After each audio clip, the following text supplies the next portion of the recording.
Ternyata Pak Villa benar-benar merasa ketakutan. Kakinya terus mundur dengan perlahan. Hal ini cukup mengejutkan, mengingat ia bahkan masih hidup meski ditembak dan ditenggelamkan di laut.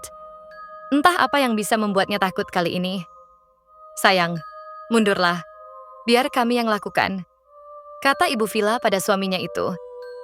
Jin Hyuk semakin heran kenapa Pak Villa disuruh mundur. Sementara itu, Minu yang berdiri di belakangnya mulai mendekat. Jin Hyuk berpikir cepat. Ia tidak boleh diam saja. Sekarang adalah kesempatannya. Tanpa aba-aba, Jin Hyuk berlari ke arah Pak Villa dan langsung menghantamkan pipa besinya ke kepala pria itu. Pak Villa pun terpental dan Ibu Villa berteriak histeris. Dengan sigap, Jin Hyuk meraih shotgun Pak Villa yang terjatuh dan langsung menodongkan senjata itu di antara Ibu Villa dan Minu. Kini dialah yang memegang kendali. Jin Hyuk menatap Ibu Villa dan Minu secara bergantian, berusaha memilih siapa yang harus ia tembak duluan. Dan akhirnya, keputusan dibuat. Hei Minu, mau lihat tidak? Apa bibi ini juga tidak bisa mati sepertimu? Ucap Jin Hyuk dengan nada mengejek. Shotgun itu pun diarahkannya ke Ibu Villa dan selanjutnya... Ya, Jin Hyuk menembak Ibu Villa sampai wanita itu terpental ke belakang. Setelah itu, ia langsung kabur dari sana. Sepertinya pelurunya memang hanya tersisa satu. Minu hanya menatap kepergian pemuda itu tanpa mengejarnya. Pandangannya lalu beralih pada Pak Villa yang terkapar dengan kepala bersimbah darah. Minu langsung merobek lengan bajunya untuk membalut luka di kepala ayahnya itu. Hal ini sangat aneh, karena seharusnya mereka tidak akan mati dan tidak perlu dirawat lukanya. Namun kali ini wajah Minu tampak sangat khawatir. Di luar, langit berubah mendung dan hujan pun mulai turun dengan deras membasahi seluruh pulau. Jin Hyuk berteduh di balik batu besar yang dulu juga ia gunakan saat pertama kali tiba di sana. Ia tidak bisa kembali ke rumah pohon, karena keluarga pemilik penginapan pasti akan mencarinya ke sana. Sial, darahku mengalir terlalu banyak. Ini harus diobati. Batin Jin Hyuk sambil memegangi bahunya yang terluka. Wajahnya pucat dan kepalanya berdenyut karena telah kehilangan banyak darah. Ia limbung, lalu jatuh tersungkur ke tanah. Namun Jin Hyuk berusaha menguatkan diri agar tetap sadar. Ia tidak boleh pingsan di sana. Keluarga pemilik penginapan pasti sedang mencari-carinya. Dengan getir, ia meratapi nasibnya. Padahal tadi ia begitu yakin bisa menghabisi mereka semua. Tapi sekarang justru dirinya yang sekarat dan hampir mati. Aku benci kegelapan. Batin Jin Hyuk mencoba bertahan. Tiba-tiba, si bocah misterius muncul lagi di hadapannya. Anehnya, ia sama sekali tidak basah oleh air hujan. Justru airnya menembus tubuh anak itu. Yang berarti, ia bukanlah manusia. Haha, kau bahkan tidak basah kena hujan. Kau hantu ya. Tempat ini sudah gila. Pulau ini benar-benar gila, ucap Jin Hyuk sambil mencoba duduk. Setelah itu, ia melanjutkan. Kau keluarga mereka kan? Kenapa? Mereka membunuhmu? Apa karena itu kau akhirnya menenggelamkan kapal yang aku tumpangi? Kau ingin aku yang seorang pembunuh membalaskan dendammu? Kartu ini juga kerjaanmu kan? Namun bocah itu hanya terdiam. Tak satupun ucapan atau pertanyaan Jin Hyuk dijawabnya. Jin Hyuk menghela nafas. Kau pendiam sekali ya. Kalau begitu beritahu aku satu hal saja. Kenapa mereka tidak bisa mati? Lagi-lagi bocah itu membisu. Hal ini membuat Jin Hyuk menjadi kesal.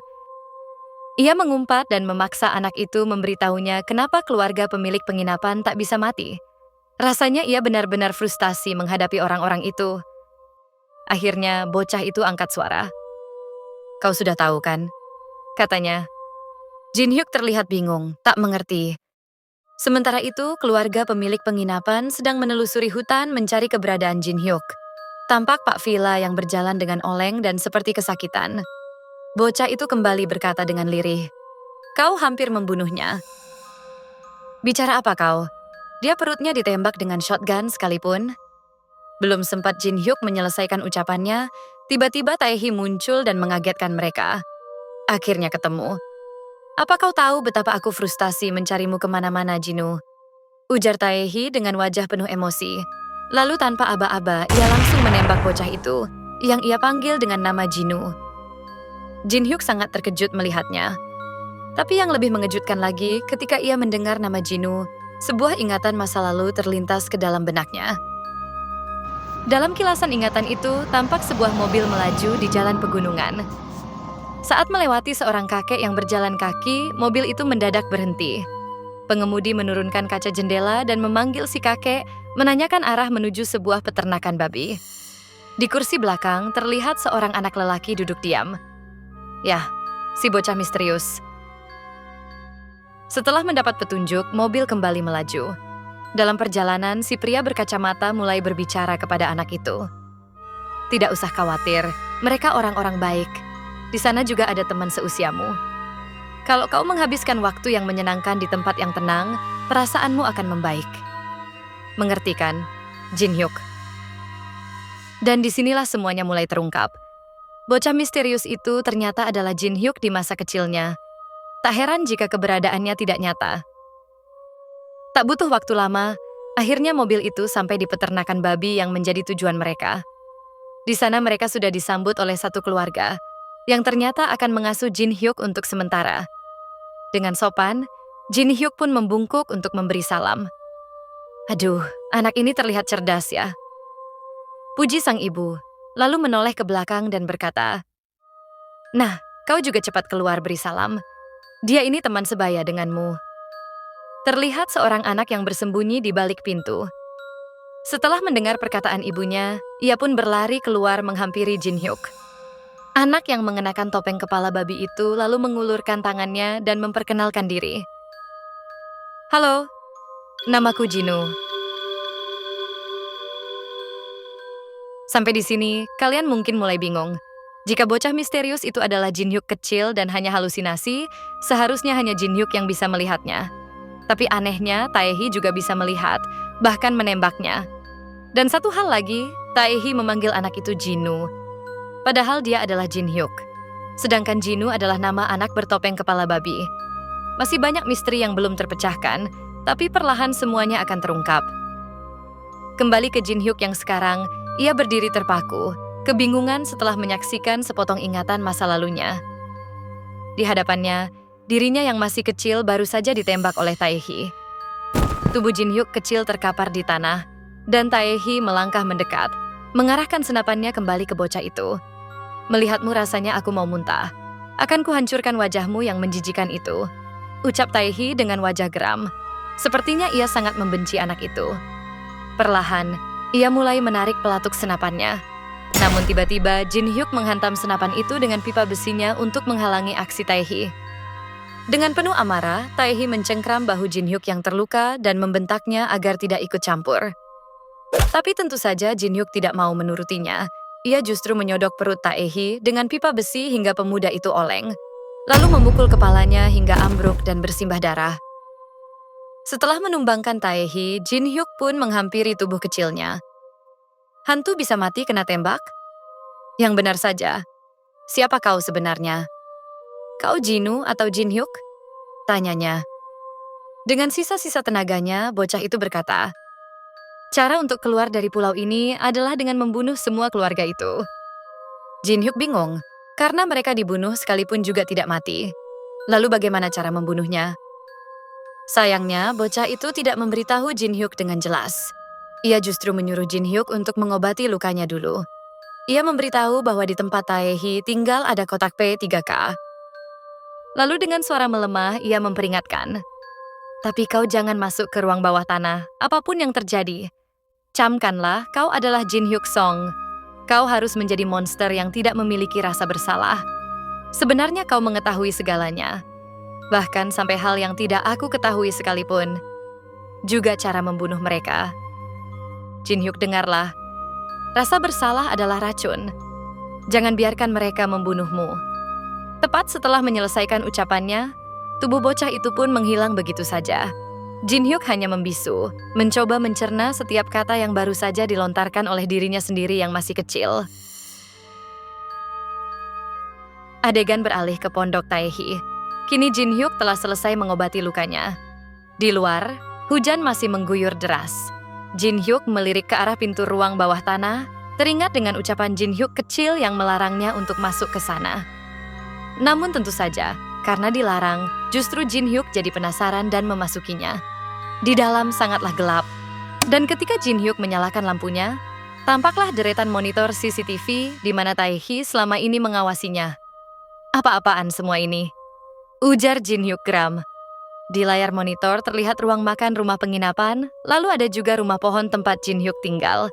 Tidak ada yang luput dari pengawasan Taehi. Taehi, si bangsat ini, selama ini dia mempermainkan sambil mengawasi aku? Dengan candaan seperti ini? Jin Hyuk berteriak emosi sambil menggebrak meja. Getarannya membuat tempat sampah di bawah meja bergoyang dan berbunyi. Jin Hyuk langsung menatap ke arah tempat sampah itu. Di dalamnya penuh dengan lipatan kertas kecil. Pemuda itu pun mengambil salah satunya dan membukanya dengan heran. Jelas-jelas ini bungkus obat. Kenapa dia tidak membukanya? Gumamnya. Ia masih ingat betul saat Pak Villa menyelipkan lipatan kertas itu di saku baju Taehi. Namun, Jin Hyuk semakin terheran-heran karena ternyata di dalamnya tidak berisi apa-apa. Bekas obat pun tidak ada. Itu hanya lipatan kertas kosong. Lalu, kita diperlihatkan tubuh Taehi yang tergeletak di tanah. Di tangan pemuda itu, sama sekali tidak ada bekas suntikan. Seolah memang dari awal tidak pernah ada di sana. Padahal tidak mungkin bekas sebanyak itu bisa hilang hanya dalam beberapa hari saja. Kembali ke Jin Hyuk, tiba-tiba ia dikejutkan dengan suara orang yang muncul dari speaker di belakangnya. Jin Hyuk pun menoleh dengan wajah bingung. "Apa? Siapa kalian?" tanyanya. Dan suara dari speaker itu menjawab. "Siapa lagi? Kami adalah orang-orang yang sudah lama mengamatimu. Berkatmu, kami juga sangat menikmatinya." Walau Jin Hyuk tidak mengerti maksud ucapan mereka, ia tidak terlalu memikirkannya. Menyadari ada orang luar yang mengetahui keberadaannya, ia langsung meminta tolong agar bisa keluar dari tempat itu.